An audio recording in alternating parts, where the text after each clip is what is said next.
Vyenekai penyo wangu nanganizai shezandiri Vyenekai pandakashiba Monipe simbara kukurira Temo enye shendi nochkora Dino batane kunyegera Upenyo wangu wazara nezivishi Dipeo kuchene swam Shevenekai penyo wangu Nanganizai shezandiri Vyenekai pandakashiba Monipe simbara kukurira Roda renyu shendi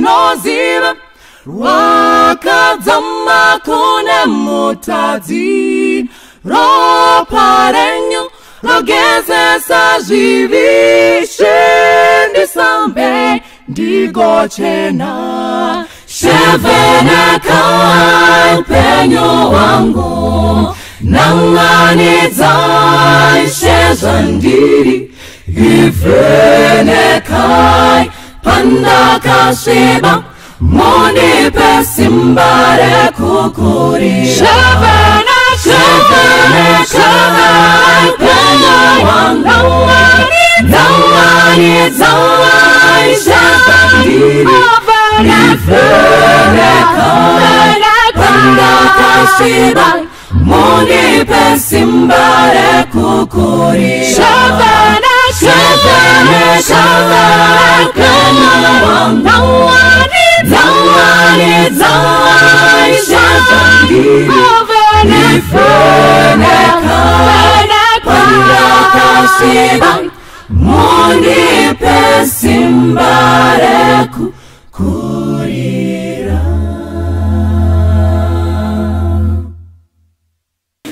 Toda kutenda Mwari watitendera kurara akatimutsa nyama nemweya zviri pamwe chete. Toda kumupa mbiri nerikudzo nekuti zvakafanira iye.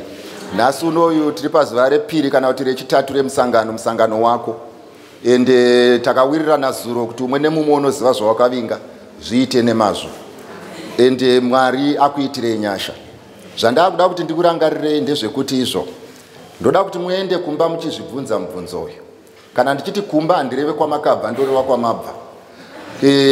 Kana mamubva pano muende kumba muchibvunza mubvunzo uyu. Tinoziva kuti Mwari uchisika munhu wakamupa yatinoti freedom of choice. Chandakuda kubvunza ndechekuti what is the difference between freedom of choice and rebellion? Inini ndiri kutaura nevanhu vakuru, ndiri kutaura nevanhu vanonzwisisa, nevanhu vanoziva. Ndoda kuti makagara munditsanangurire mumwoyo menyu, when does freedom of choice become rebellion? Pamusana pekuti ndikaita zvandinoda ukazviti ya rebellion, zvinoreva kuti there was no freedom. Are we clear? Mubvunzo wangu ochiti wepiri watinoda kuzotaura patinenge tichienda mberi. Kana iwe ukabuda panze ukaswera uchitenderera, odzoka odya, onoswera uchitenderera, odzoka odya, onotswera uchitenderera, vanhu vokuudza kuti uri kurarama sebenzi, are they judging you? Or they are telling you who you are? Number 3, ndepekuti anodecida chokwadi chaunofanirwa kuudzwa ndiani, iwe kana vari responsible. Saka mibvunzo iyi tichaibvunza. Ndorangarira rimwe gore ndichiri mufana ndichakura, ndakamuka mangwanani ndichifanirwa kunotengesa maorenji. Andaingotengesa mazuva ose kana tisina kuenda kuchikoro. Saka ndamuka kare zvaiitika ndezvekuti taive tine zvimwe zvikabudura zvedu zvaivava so. Zvazvine one size fits all. Nekuti zvaive nendandi. Ende zvazvine homwe one yepapapa yekumasure. Saka tairara ndapiwa mari yangu yechange nambuya Machando. Totoisa mari yechange muhomwe.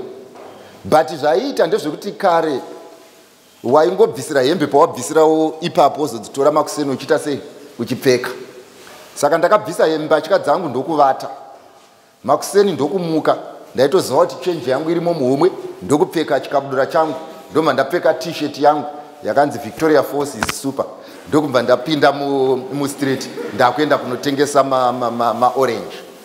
Saka ndiri kurangarira kuti pandaitengesa maorange pane chinhu chandisina kuziva ndechekuti muhomwe mune change makapinda chinhu ndivete. Saka nekuti ina handina kuzunza chikabudura changu ndaakupfeka ndakapfeka chikabudura muhomwe mune change nechimwe chinhu. Saka ndiri kufamba ndiri kutengesa maorange muya ndobva ndasvika pane vamwe mai ndokubva unozakari waiti ukadaidzira kuti maorange vepanapa vaibuda waitoona vepanext vanenge vatomira panze vakamirira maorange vanhu vakamirira maorange ako. Saka ndiri kuda kusevha mai ava ndobva vandipa mari zvikanzi une change here ndikati change haizivane. Saka vatora maorange avanoda vanditambidza mari yavo ndabata ndobva ndada kunoisa muhomwe ruvoko ndobva ndanzwa kuti mune chiri kufamba ndobva ndaburitsa ndobva ndamira ndakavatarisa. Saka munhu akamirira change yani akamirira change yake apa kuti ndichaziva kuti chiri muhomwe chii uye chinoruma here kana kuti hachirume mandiri manje but maorange atobatwa ende inini change yamirirwa ndobva ndatiraya kupinza futi rwoko ndikaona kuti no ways muhomwe muchange haisi kuzobuda. Saka mai ava vakanga vakanditarisa she could see kuti something was happening but she could not tell what it was. Sezvinongoita mai vako paunovaintrodusa kuboyfriend yako vanongokuudza kuti havaite she can see kuti something is wrong but she cannot put her hand on what is wrong. Saka ndapinza kepiri ndaona kuti no hazvisi kufamba ndokubva ndavatarisa kumeso ndikati handina change. Now ndaive ndine maoption yekutanga ndeyekuti izoregai ndimbopinda mutoilet menyu ndizunze chikabudura changu but nekusaziva kuti chiri muhomwe chii kuti ndipinde mutoilet ndizvivharire nechinhu chandisingazive mba ndaona kuti iyi option haiite sei iyi option kana pane option isipo ndiyo iyi. Option yechipiri yakanga iri yekuti izvo ndivaudze kuti izvo muhomwe mune chinhu ndokubva ndangoziva kuti izvo kurukesheni ukangotaura kuti muhomwe mune chinhu kubva musi iwoyo maorange haachatengeseki vanotoziva kuti mushonga wani mushonga wako iyoyo option out. Ndaka option yandakanga ndasara nayo ndeyekuti izvo ndotendera here to lose business from one client, go back and put my house in order, then come back and sell oranges. Saka mandaona kuti option yandinayo ndeyekunoona nekuti ndaive nekutenda kuti kana chinhu chandiperekedza kubva kumba kusvika pano chiri comfortable muhomwe machiri.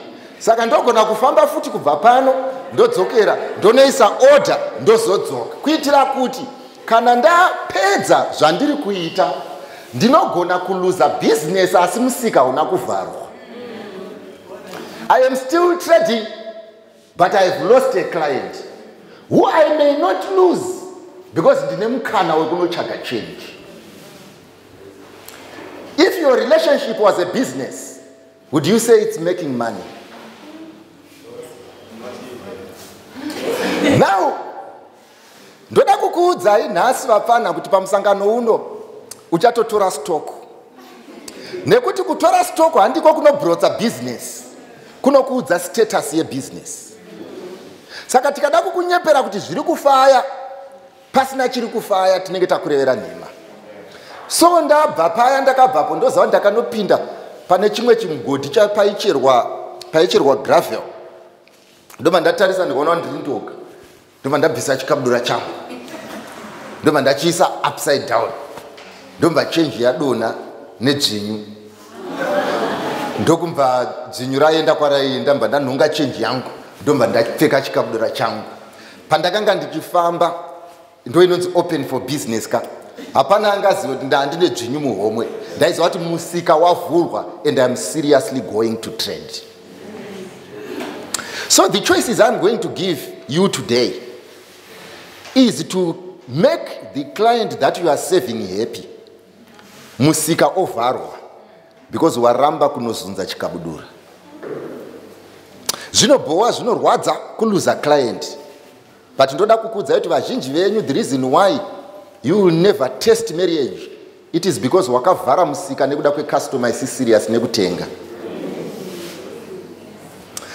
Number 2, rimwe zuva tiri mushop takamira kwaive nematsotsi kwaive nemamwe matsotsi ekuti waiti ukasvika wakabata $100 kudai mufundisi iye anenge akamira uku wokuti kana uchimutarisa unenge uchitarisa wakadai uku kwakamira umwe wokuti kana uchimutarisa unenge wakadai kumasure kwakamira umwe saka waigona kuti wakabata $100 uchipa munhu wepatil umwe ombva aibvuta waimutarisa kuti ndeyangu here because haunanyatsoona kuti zvafamba sei but unenge uchiona kuti 100 yakafanana ne100 yangu ende panapa pangori nevanhu ava vashoma but wokunongedza kuti 100 yangu ndipo waibuda uchingochema uchienda kumba because waimezha size ona kuti izo maresults abude kana tichinge tatanga kunetsana neava ndo zvaitika.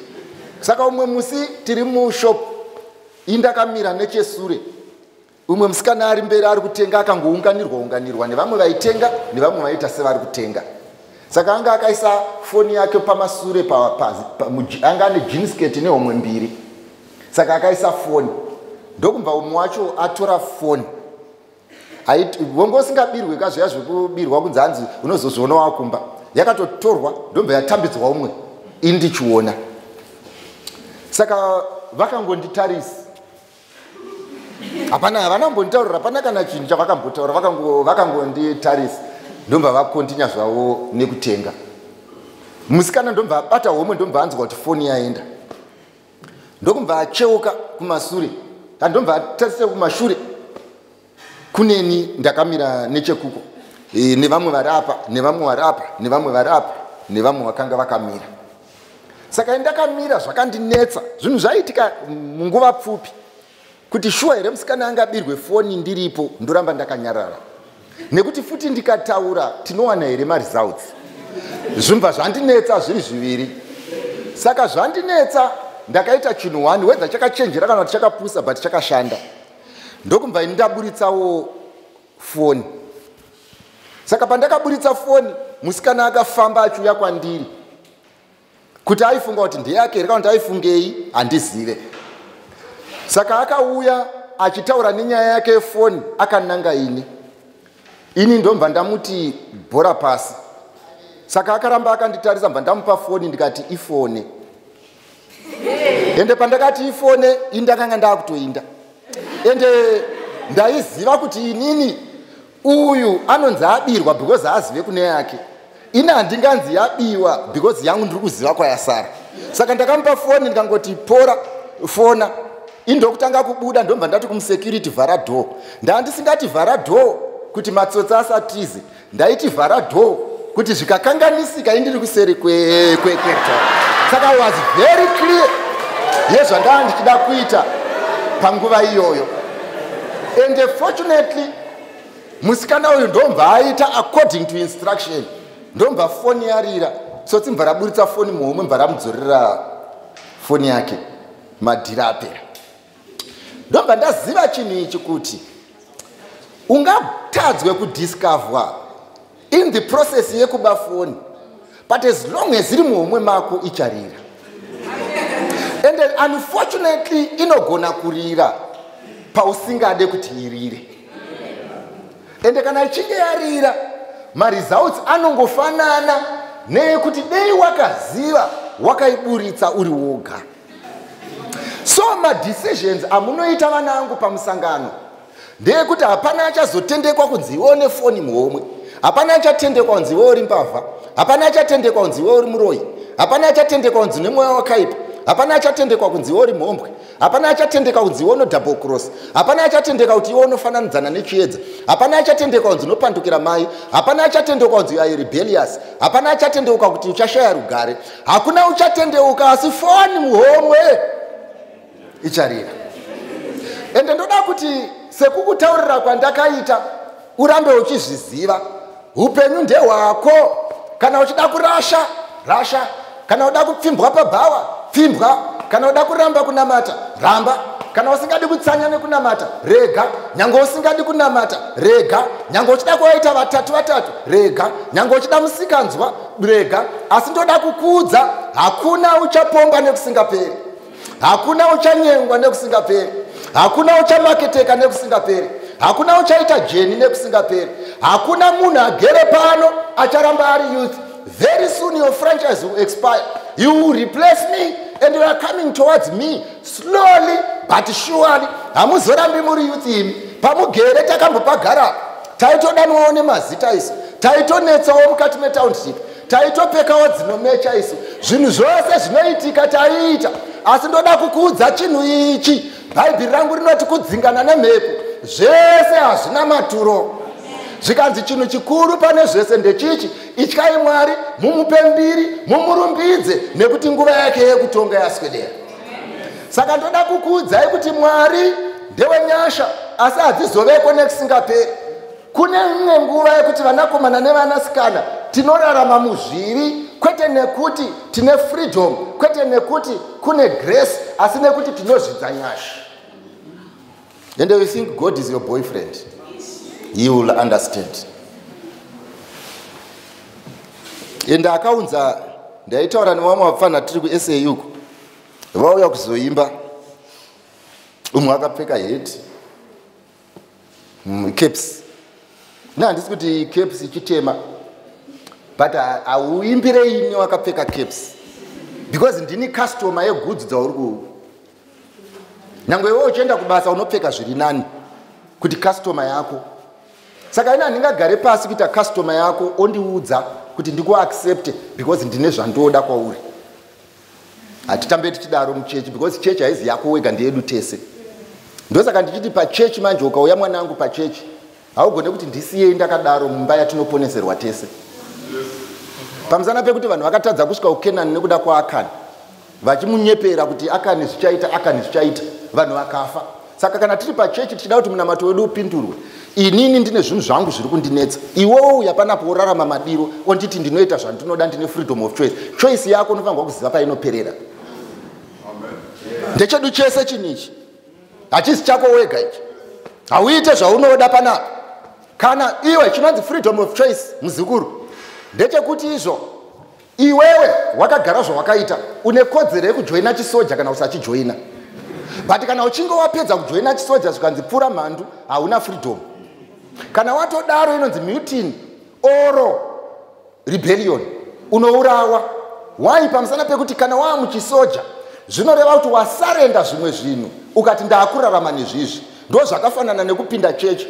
Hauye panapa nesyllabus yako, hauye panapa nemethod yako, hauye panapa negospel rako. Bible wrote, and this gospel shall be preached. And these gospels, yours is not included. Saka hatiuye panapa kuzonamata Mwari nekuzivana naMwari nemethod yako nenzira yako. Tinouya panapa kuzozvininipisa pamberi paMwari because he is the author and finisher of life.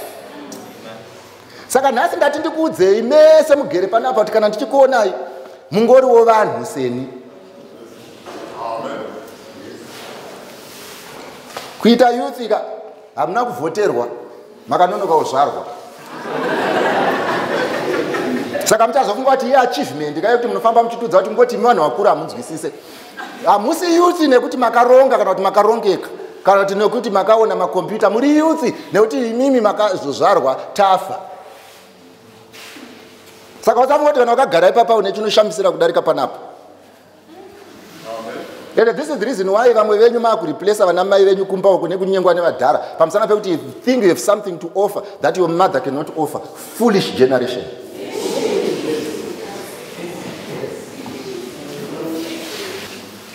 Saka idzi chikwata chauya kuzoimba ichi.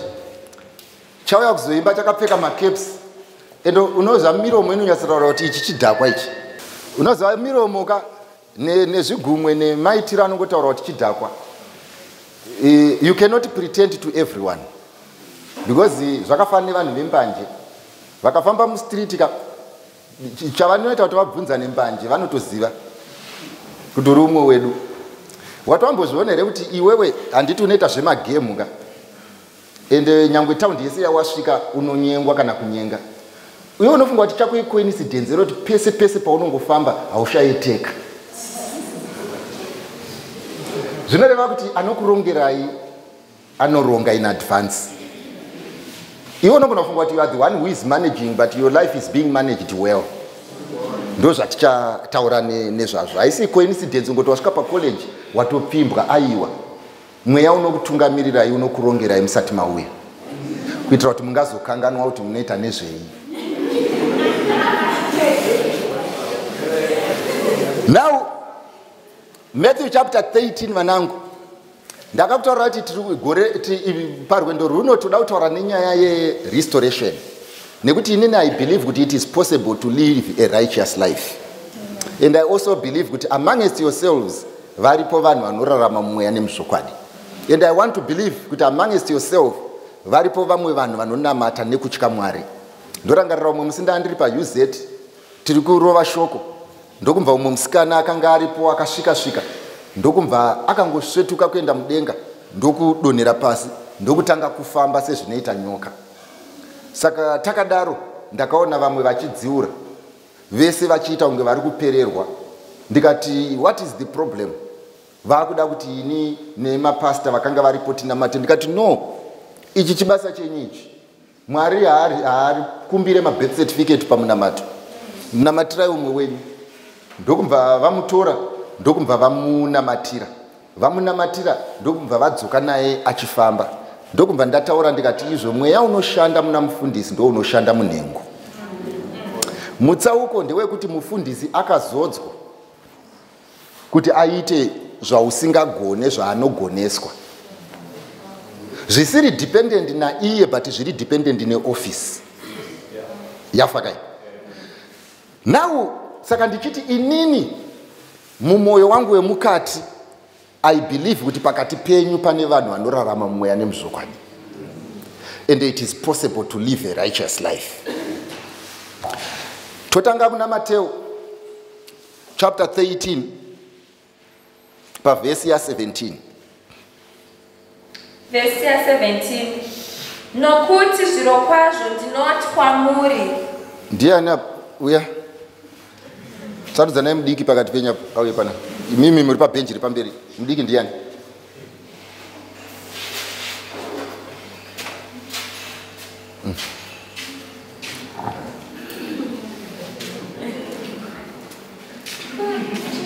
Now ndiye mudiki. Mukaramba makatonyarira ndodaidza umwe wechituka. Zvikanzi ndi Mwari ari kutaura uyu akamirira imimi uyu. Zvikanzi nekuti zvirokwazvo ndinoti kwamuri kuti vaprofita navakarurama vazhinji vakanga kuti izvo kumashure kwenyu imimi kwakanga kune vaprofita nevakarurama vazhinji vakanga vachida kuona zvinhu zvamunoona, vakanga vachida kuona kuitirwa zvinhu zvamunoona zvamunoitirwa izvi, asi havana kuzviona, asi ini handina kuvatendera, nokunzwa zvamunonzwa, uye havana kunzwa zvamunonzwa, asi havana kuzvinzwa. Muri kunzwa taurwa neBhaibheri. Hanzi neBhaibheri Mwari akatarisana nemunhu zvikanzi you rebellious generation. Pane vaprofita nevanhu kwavo nemaprista nevaitya Mwari vandaifanirwa kuitira favor yandakakuitira, asi handina kuvaitira. Ndikavapa shoko rakasiyana nerako, ndikavaitira mashura akasiyana neako, nekuti ndaiti zvimwe iwe ungaone, but chausingaziva ndechekuti zvandokuitira kune vamwe vaizvikodzera vandisina kupa. Mwari waireveiko?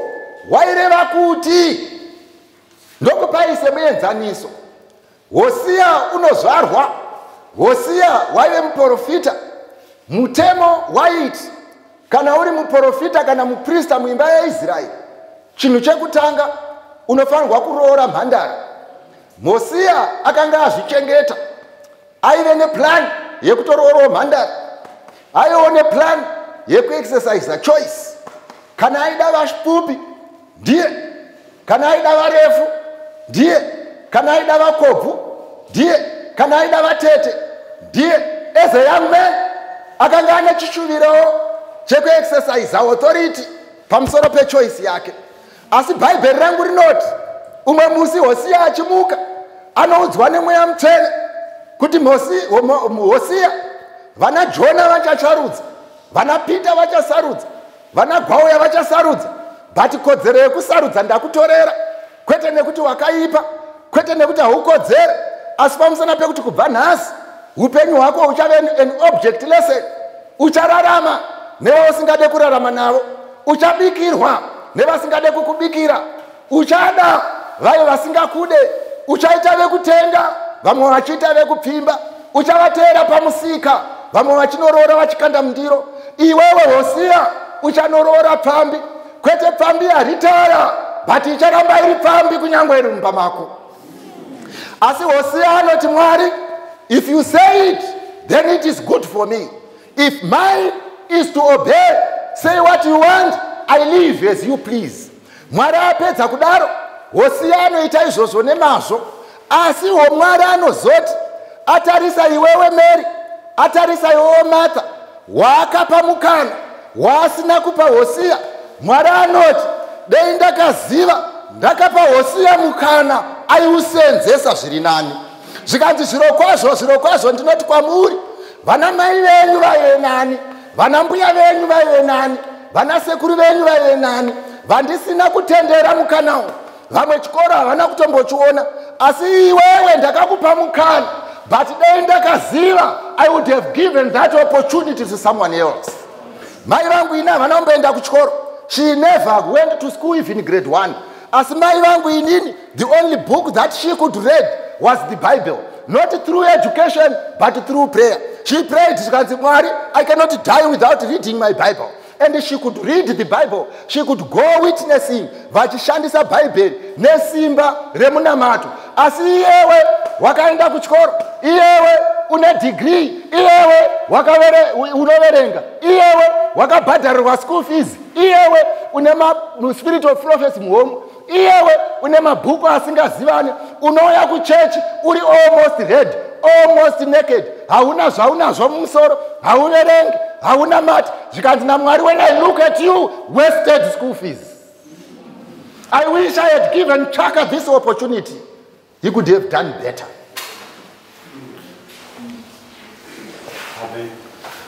Hazvibatsire kuti when God looks at you, Mwari otarisa zvikomboro zvakakuita, pakashayikwa vamwe school fees ukaiwana, pakafoirwa nevamwe ukaiwana, uzive kuti waingotatarika nechikoro iwe not the best. Mwari wakakutendera kuenda zvikuru, achifunga kuti kana zviprofita zvakupinda unopinda. But I want to tell you, vazhinji mugere muri pano, hakuna kana umwe waverenga Bhaibheri rake kamwe kupedza. Muchadura unoiziva, From Bata and Rebecca unoiziva, James Hadley Chase unoiziva. The only book that you have not read is the one that will take you up. Now wakuti nyango uchipfimbwa unoshandisa manotes emanews and boon. Nyango uchipfimbwa unoshandisa manotes awakaona mTV. Nyango uchipfimbwa unoshandisa manotes awakaona mFacebook. Mwari akanyorera iko bhuku dema when you are such a foolish woman.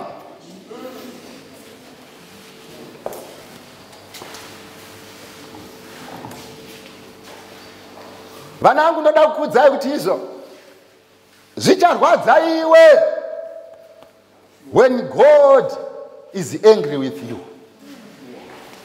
Kuti zvinhu izvi ndandakazvinyora pasi, zvinhu izvi zvakanga zviri mubhuku, nekuti bhuku rangu inini rinoti, inhema here mwanangu, bhuku rangu rinoti dress modestly. Ndozvinotaurwa nebhuku iri. And I'm telling you, when we say dress modestly, You don't define what modesty is. Modesty has already been defined. Sezvakaitwa nevakagadzira maminisket 1966. And you remember, pakatanga kupfekwa miniskirt ndo inonzi ndo pakaita baby boon. And why did they design a miniskirt?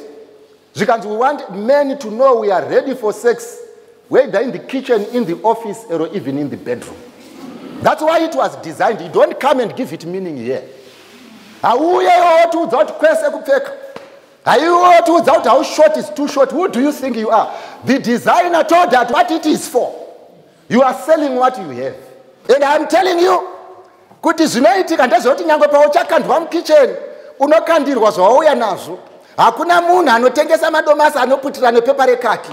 You only sell the value that you have. But I want to tell you, zvinokupa value zvinotengeswa dhora pamusika. So when your husband puts you mumba, achaona ma-alternative. Do you know, chinoitika kana ndichiroora mukadzi, ndechekuti if my wife were to die today, it would be difficult to replace. Because there's no other rumpi in the world except one. But there are so many sex models in the world to satisfy a man. How can you marry for sex? Because you have provided the packaging for sex. Stupid generation. Problem iripo ndeyekuti izvo. We cannot baptize it and ordain it. Because everyone is doing it. We are not everyone. Hauzviziva here wewe kuti pavanosvika pa Red Sea, vana veIsraeri vakanga vari pamberi. Ndokumba vasvika zvikanzi Moses go forward. Zvikanzi Moses wakafamba, hanzi achifamba achisvika paJorodhani. Hanzi paakanotsika pagwizi, gwizi gukapatsana. Paakanga ari kuRed Sea akatendeka, gwizi rukapatsana. Gwizi gwapatsana, vana veIsraeri vakatanga kufamba vachipinda. I want to tell you, vana veIsraeri pavakanga vachipinda, mvura inge isina kufrizaka. Vana veIsraeri pavakanga vachipinda, mvura inge isina kumira kakuyerera. Yaiuya ichiyerera ichibva kwayaibva, ichisvikoguma payanzi naJehovha ndo pamunogumira ichienda. But because the master had said go forward, havana kutarisa weather. Ndavakanzi go forward, havana kutarisa texture yemvura. Because mvura miyama vaitonyika zvigumweka, zvaitonyikika nekuti haina kuoma, yakaramba ingori mvura. Vaida yekumwaka, vaitomwaka kana yakanga isingavavi. Vaida kugeza kumesoka, vaitogeza kumesoka on their way through. Why? Because pavakaona the miracle yaMwari, vakaona that God has not done this to threaten us, but it is for our favor. Saka pavaifamba manje vachiti Mwari matiitira zvakanaka, Mwari matibura muchoto, Mwari matigadzirira ramangwana richienda, vakakrosa vakapinda. Vana Faro ndomba vasvika vakati izvo, if everyone is crossing, then we can also cross. What they did not realize, these waters were parted for Israelites only. What you do not realize, the waters of fashion have been parted for the world and not for you. Saka ichayambuka nyika, vanoroorwa vachiroorwa,